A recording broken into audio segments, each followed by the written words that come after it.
дээрх бичлэгтэр бид бүхэн харж байна.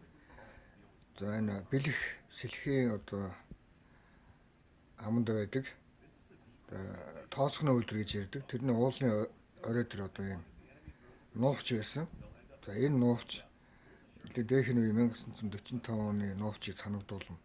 За энэ харж байгаа саяны танк болохоор партизан ингээд сангаж байсан хуучин. Тэгээд мандал сум партизан Батсөмбөрийн одоо нэртэй одоо тэр газарт Батсөмбөрийн сангаж хууж ярьдаг. Мандал Батсөмбөрт хийсэн танк байгаа. За энэ танк нэг биш нэг 10 хэдэн танк байсан. Тэгээд бас буудаж үзээд сөнөх гэж үзээд бас янз бүр болсон л дөө. Шатаах гэж үзээд. За энэ бэлэх тоосхны үйлдвэртэй холбоотой нуугч байгаа. Энэ танк ч ялгаа байхгүй. Ер нь тэгээд тэр Батсөмбөрийн сангаж хуучин байсан л да. Одоо болохоор мандал Батсөмбөрийн нуугчтай холбоотой бэлэх сэлхийн нуугч.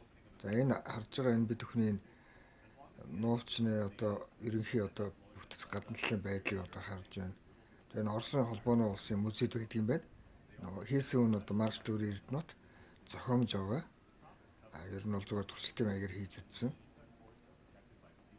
За энэ бид бүхний харж байгаа одоо энэ 1945 оны германууд байгааг л да. Энэ дэлхийн 2 дугаар дайны тухай кино хийж байгаа л нуугч болгоод германууд өөрлөлдсөн. За энэ германууд нь болохоор одоо жүжигчид байгаа.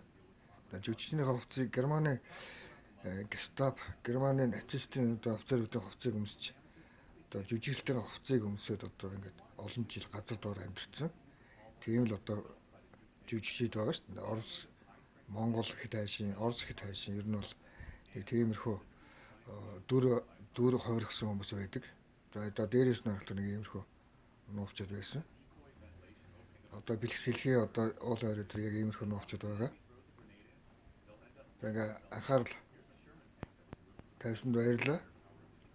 Та бүхэн тогтоо сууж ерөнхийдөө хамгийн гол үзэхтэй биш. Ер нь үзээд тэр газар байна уугүй бас очиод сонирхож үзэж болно. Уг нь музей байсан. Тэгээ тийм учиртай шүү. Тэгээ бүтэгийн алтан туяагийн амьдарч байгаа одоо тэр гудмын дээр байгаа шүү дээ. Дээдлээ. За энэ ингээ орохлоор одоо яг адилхан байгаа юм. Маш одоо үргэлжилсэн нуугч байгаа. Улаастай гэж ярьдаг, гачуурт гэж ярьдаг.